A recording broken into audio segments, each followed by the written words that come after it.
الحمد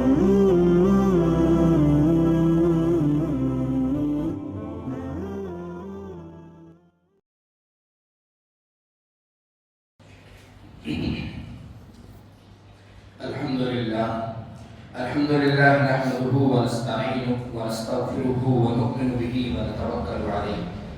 ونعوذ بالله من شرور أنفسنا ومن سيئات أعمالنا من يهده الله فلا مضل له ومن يضلل فلا هادي له ونشهد أن لا إله إلا الله وحده لا شريك له ونشهد أن محمدا عبده ورسوله.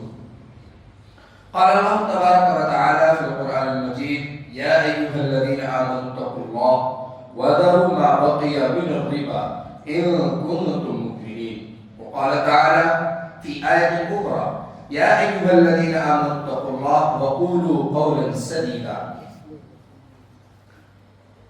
وقال النبي صلى الله عليه وسلم: لا ينظر الله إلى صوركم وإلى أموالكم بل ينظر إلى أعمالكم. أو كما قال عليه الصلاة والسلام. معزز مسلمان کرام، سامعین عزیز وقار، محترم بزرگوں اور دوستوں، کلام پاک میں، پورے کلام پاک میں جس چیز کو سب سے زیادہ اختیار کرنے کا حکم دیا گیا، جس چیز کی سب سے زیادہ فضیلت اور فوائد بیان کیے گئے، وہ ہے تقویٰ۔ تقویٰ یہ تمام عبادتوں کے اوپر آتا ہے، نماز سے بھی اوپر کی چیز ہے، روزے زکوٰۃ سے بھی اوپر کی چیز ہے۔ اسی طریقے سے عبادات نافلہ واجبہ جو ہم سنت اور نوافل وغیرہ ادا کرتے ہیں، ان سے بھی اوپر کے درجے کی چیز ہے، اور ان سے اوپر کے درجے کی چیز اس لیے ہے کہ تمام عبادتوں کے لیے ضروری ہے۔ یا پھر یہ کہہ لیجیے کہ تقویٰ ہے تو تمام عبادتیں ادا بھی ہو سکتی ہیں، اور اگر تقویٰ نہیں ہے تو پھر عبادتیں انسان ادا کرنے میں کوتاہی کرنے لگتا ہے۔ تو تقویٰ جو ہے یہ ایک ایسی صفت کا نام ہے اللہ تبارک و تعالیٰ کی طرف سے عطا کرتا، وہ ایسی صفت ہے کہ جو انسان کو برے کاموں پر ندامت، برے کاموں سے نفرت، اچھے کاموں پر اور ان کے کرنے پر، ان پر مداومت پر ابھارتی ہے، گویا کہ تڑپا دیتی ہے۔ اگر کسی کے دل میں تقویٰ ہے اور اللہ تبارک و تعالیٰ کی شان میں یا لوگوں کی شان میں یا اسی طریقے سے کسی بھی طرح کا کوئی گناہ سرزد ہو گیا تو وہ انسان تڑپ جاتا ہے، گناہ ہو کیسے گیا۔ اسی طریقے سے ثواب کا کوئی کام اسے چھٹ جائے، رہ جائے، تو یہ چیز اس کو ہضم نہیں ہوتی، گوارا نہیں ہوتی، وہ پریشان ہو جاتا ہے کہ یہ کام مجھ سے چھٹ کیسے گیا، رہ کیسے گیا۔ تو یہ تقویٰ ہے۔ آپ نے نہ جانے کتنی مرتبہ یہ سنا ہوگا اور نہ جانے کتنی زیادہ تقریروں میں، اسپیچز میں یہ لفظ آپ نے سرسری طور پر سنا ہوگا، لیکن اگر غور سے دیکھیں، اندر جا کر دیکھیں تو اس کی بہت بڑی حقیقت ہے۔ جیسا کہ میں نے بتایا کہ تمام چیزوں پر حاوی ہے۔ اب جیسے کوئی انسان لوگوں کو انویٹیشن کارڈ بھیجتا ہے کہ آپ کو میرے یہاں شادی میں آنا ہے،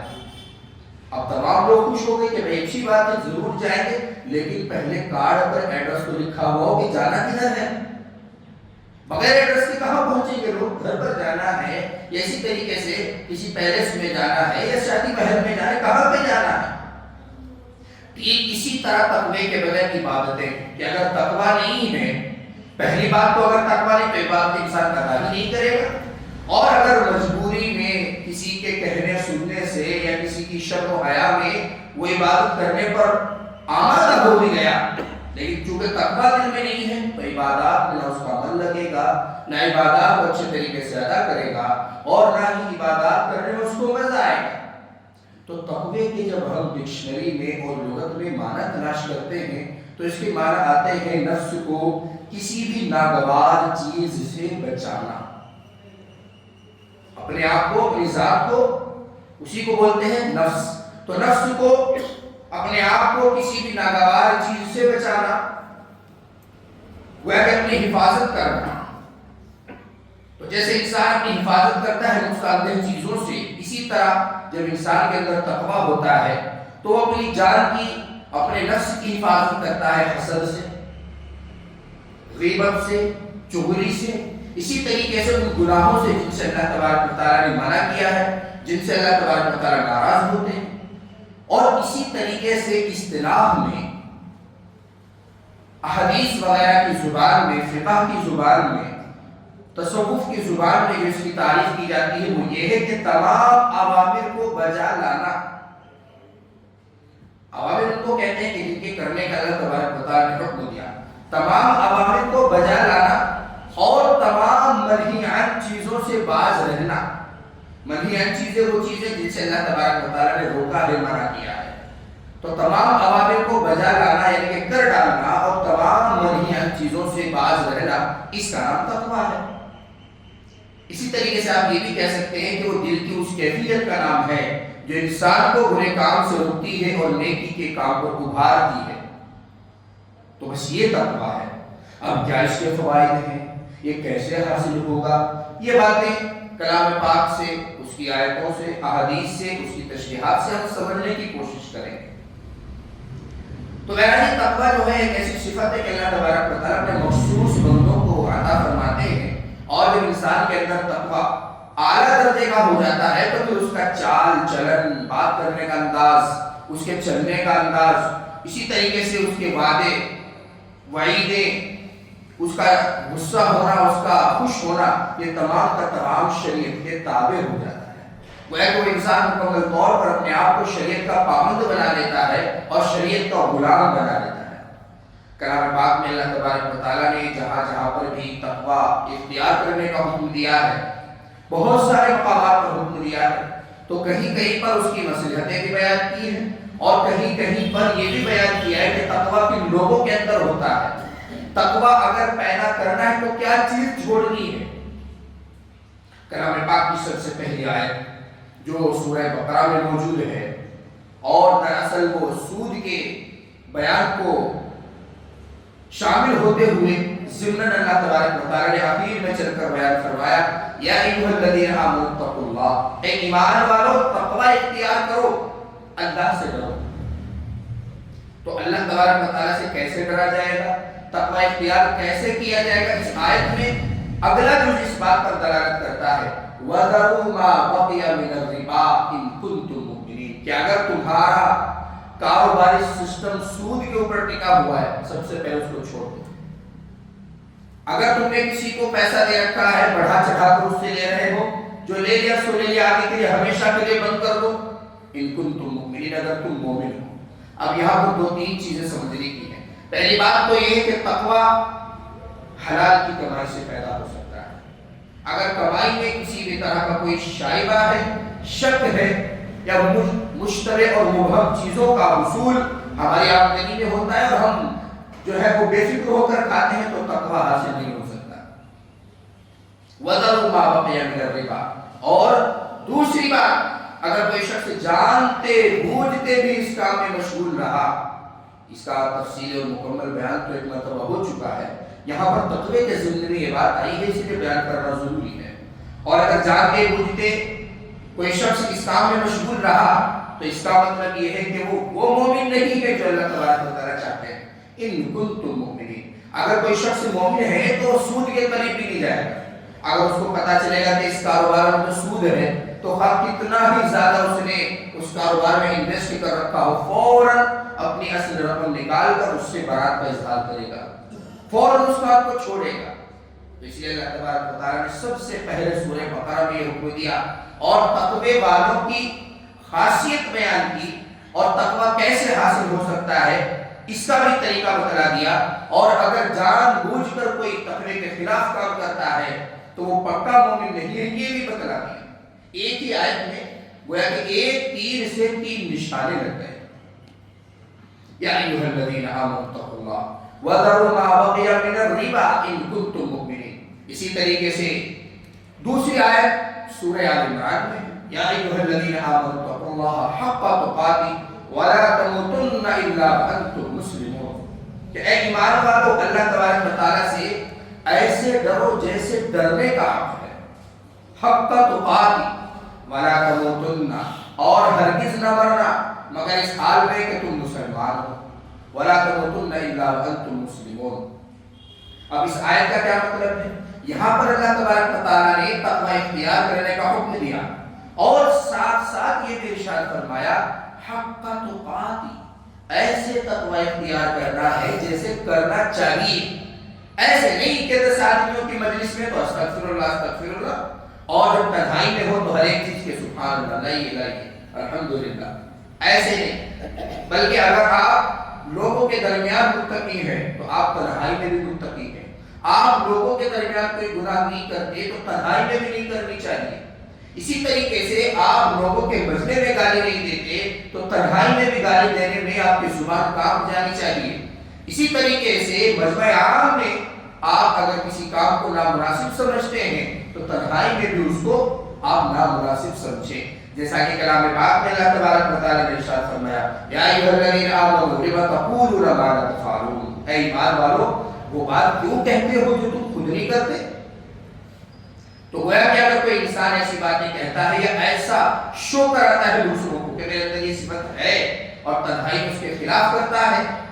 تو اس کا مطلب یہ ہے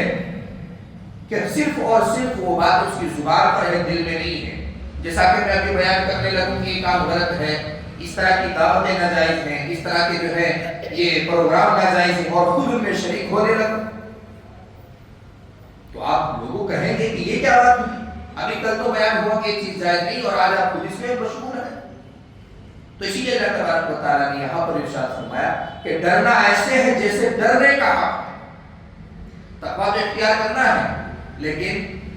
زندگی کی ہر سانس میں، زندگی کے ہر ایک لمحے میں، زندگی کی ہر ایک منٹ میں اور زندگی کے ہر ایک دن میں، ہر ایک ہفتے میں، ہر ایک مہینے اور ہر ایک سال میں، اور زندگی کی جتنی بھی ہماری لمحات اللہ تبارک و تعالیٰ نے لکھ دی ہے، ہر ایک لمحہ اس کو اختیار کیے رکھنا ہے، اس کا دامن ہاتھ سے نہیں چھوڑنا۔ یا ایھا الذین آمنوا اتقوا اللہ حق تقاته، تو گویا کہ تقوی اختیار کرنا وہ کس درجے کا کرنا؟ اللہ تبارک و تعالیٰ نے خود اس بات کی وضاحت فرما دی کہ حق تقاته جیسے ڈرنے کا حق ہے۔ اگر آپ کسی چیز کو ناجائز سمجھتے ہیں مسجد میں، مسجد کے باہر بھی وہ چیز ناجائز ہے، آپ کے موبائل کی گھنٹی بجے اور اس میں گانا تھا، آپ کو بڑی شرمندگی ہوئی، یہ گانا تو ہماری جو ہے اس نے عزت کا جنازہ نکال دیا، لوگوں کے سامنے ہمارا موبائل بجا اور اس میں گانا لگا ہوا ہے جبکہ وہ آپ ہی نے لگا رکھا ہے، آپ مسجد میں اس کو غلط سمجھ رہے ہیں لیکن مسجد کے باہر وہ بجتا رہے کوئی مسئلہ نہیں۔ تو جو چیز آپ کسی ایک مخصوص جگہ میں ناجائز سمجھتے ہیں وہ دوسری جگہ بھی ناجائز سمجھیں، اگر کسی دوست کے ساتھ کسی کام کو آپ نامناسب سمجھتے ہیں تو وہ آپ تنہائی میں بھی نامناسب سمجھیں، اگر آپ بیان بازی کر رہے ہیں کہ نہیں بھائی سوشل میڈیا کا غلط استعمال یہ درست نہیں ہے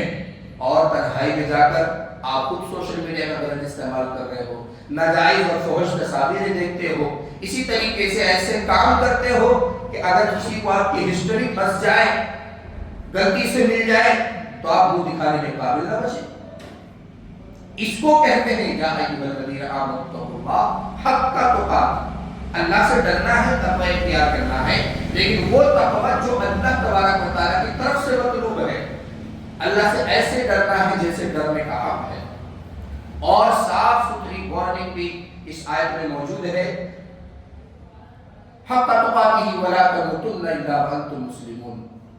اور اللہ تبارک و تعالیٰ سے ڈرنا ہے جیسا کہ ڈرنے کا حق ہے، اور تم نہ مرنا مگر اس حال میں کہ تم مومن ہو، مسلمان ہو۔ اب مسلمان ہونے کی حالت میں مرنا یہ تو ہمارے ہاتھ میں نہیں ہے، یہ تو اللہ تبارک و تعالیٰ کی توفیق کے اوپر موقوف ہے،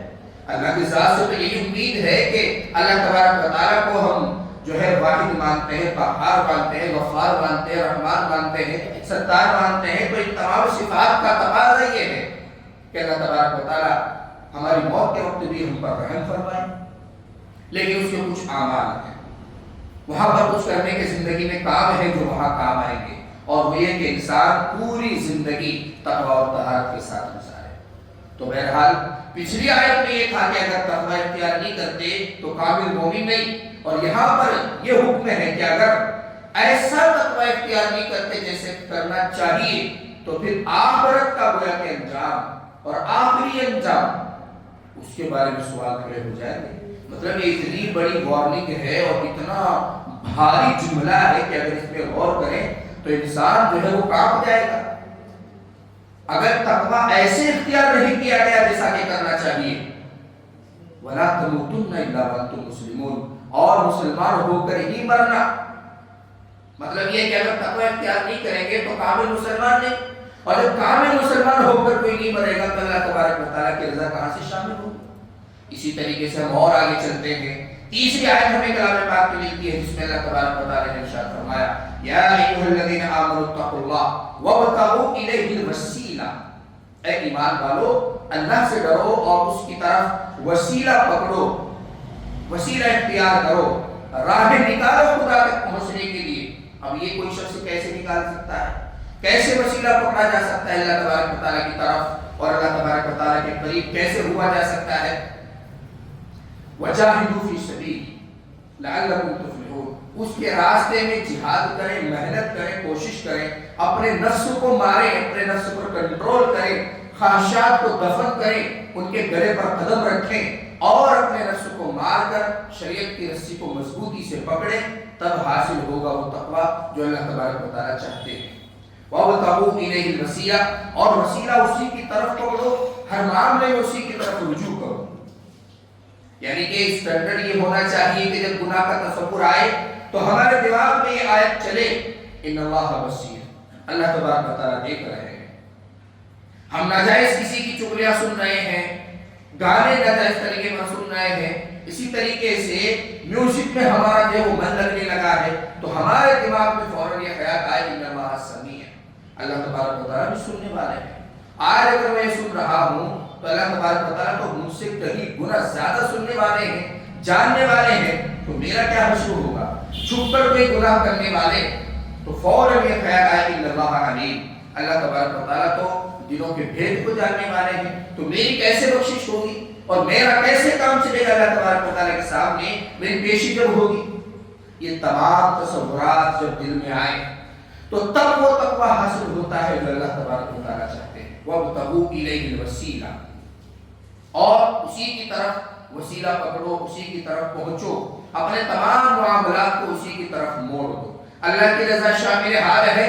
تو مخلوق کی ناراضگی کا کوئی فرق نہیں. اللہ تبارک و تعالیٰ ناراض ہے تو تمام لوگوں کے راضی ہونے پر بھی کوئی مجھے فائدہ نہیں. جیسا کہ ایک عربی محاورہ ہے لا طاعت لمخلوق فی معصیت الخالق، اللہ تبارک و تعالیٰ اگر ناراض ہے تو پھر معصیت گناہ کے کام میں کسی بھی انسان کی بات نہیں مانی جائے گی. اور اگر اللہ تبارک و تعالیٰ خوش ہے، اللہ تبارک و تعالیٰ کی وہ مرضی کا کام ہے، پھر سب لوگ ناراض ہوتے ہیں، کوئی فرق نہیں پڑتا. تو اصل جو ہے وہ اللہ تبارک و تعالیٰ کی رضا ہے، اس کو مقدم رکھنا ہے. تو بہرحال تیسری آیت کیا تھی؟ یا ایھا الذین آمنوا اتقوا اللہ وابتغوا الیہ الوسیلہ، اللہ تبارک و تعالیٰ کی طرف، اللہ تبارک و تعالیٰ کے پاس، اللہ تبارک و تعالیٰ کی طرف جانے والا راستہ اختیار کرنا ہے. وہ کیسے کرنا ہے؟ نفس کو مارنا ہے، خواہشات کا گلا گھونٹنا ہے، ناجائز کام، ناجائز امور، منہیات کام دماغ میں اگر آئے تو ان سے جو ہے اپنے آپ کو بچانا ہے. چوتھی آیت اسی سلسلے کے ہمیں کلام پاک میں ملتی ہے یا ایھا الذین آمنوا اتقوا اللہ وکونوا مع الصادقین، اے ایمان والو اللہ سے ڈرو اور صادقین میں سے ہو جاؤ، سچ بولنے والے لوگوں کے ساتھ ہو جاؤ. اب اس کا مطلب یہ کہ اگر کسی کو متقی بننا ہے، تقوی اختیار کرنا ہے، تقوی اور طہارت والی زندگی کا حصول اس کو چاہیے، تو سب سے پہلے صدق اس کو کمپلسری پکڑنا پڑے گا. سچائی، اس کی بات میں سچائی، اس کے کام میں سچائی، اسی طریقے سے اس کی تمام جتنی بھی ایکٹیویٹیز ہیں ان میں سچائی ہو. تو اگر کوئی شخص ہے دعویٰ تو کرتا ہے کہ اللہ تبارک و تعالیٰ غفور الرحیم ہے، مانتا بھی ہے، اقرار بھی کرتا ہے، اور یہ بھی کہتا ہے کہ نبی کریم صلی اللہ علیہ وسلم اللہ کے آخری نبی ہیں، آپ کی بتائی ہوئی تمام تعلیمات برحق ہیں، اسی طریقے سے حسد جائز نہیں، غیبت جائز نہیں، بہتان جائز نہیں، الزام تراشی جائز نہیں، سود جائز نہیں، جھوٹ جائز نہیں، فسق و فجور جائز نہیں، اور تمام منہیات کام جن کو کرنے سے منع کر دیا ہے وہ جائز نہیں، لیکن پھر بھی کرتا ہے. اس کو بھی شریعت نے جھوٹا کہا ہے، یہ سچا نہیں ہے. اس کو بھی شریعت نے جھوٹا کہا ہے. انہو من الکاذبین، یہ جھوٹے لوگوں میں سے. جھوٹ بولنا صرف اسی کو نہیں کہتے کہ ہم نے کسی سے کہا کہ ٹھیک ہے آئیے میں تمہیں فلاں چیز عطا کروں گا، اور وہ شخص آئے اور ہم نے عطا نہیں کی، ہم بھاگ گئے، وقت پر ہم نے اپنے فون کو سوئچ آف کر لیا. ہاں یہ بھی جھوٹ ہے،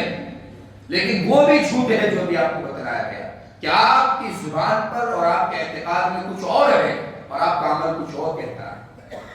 آپ کہتے ہیں کہ بھئی حسد جائز نہیں، آپ کہتے ہیں کہ چغلی اور غیبت جائز نہیں، لیکن باہر دیکھا نماز کے بعد آپ ٹولی لگا کر مزے سے دھڑلے سے بے فکر ہو کر بھر بھر کر چغلیاں کر رہے ہیں. انہو من الکاذبین، یہ شخص بھی سچا نہیں ہے، یہ شخص بھی جھوٹا ہے. آپ کہتے ہیں کہ نہیں کسی مسلمان کی عزت کو اچھالنا، حد کے عزت اور کسی انسان کی جو ہے آبرو ریزی کرنا یہ ناجائز ہے، حرام ہے، لیکن جب آپ کو موقع ملتا ہے تو آپ بھی نہیں چوکتے. کوئی بھی آپ کو ملے فوراً اس کو پکڑا اور تیسرے آدمی کی برائی شروع، وہ ایسا ہے یہ ویسا ہے اور میرا بھائی تو ایسا ہے وہ ڈبل پیسہ ہے. تو یہ تمام امور اگر کسی شخص کے اندر ہیں، یہ تمام حرکات میں کوئی ملوث ہے، انہو من الکاذبین، وہ شخص بھی جھوٹا ہے. اللہ تبارک و تعالیٰ نے تو صاف فرمایا یا ایھا الذین آمنوا اتقوا اللہ وکونوا مع الصادقین، کہ تقوی اختیار کرو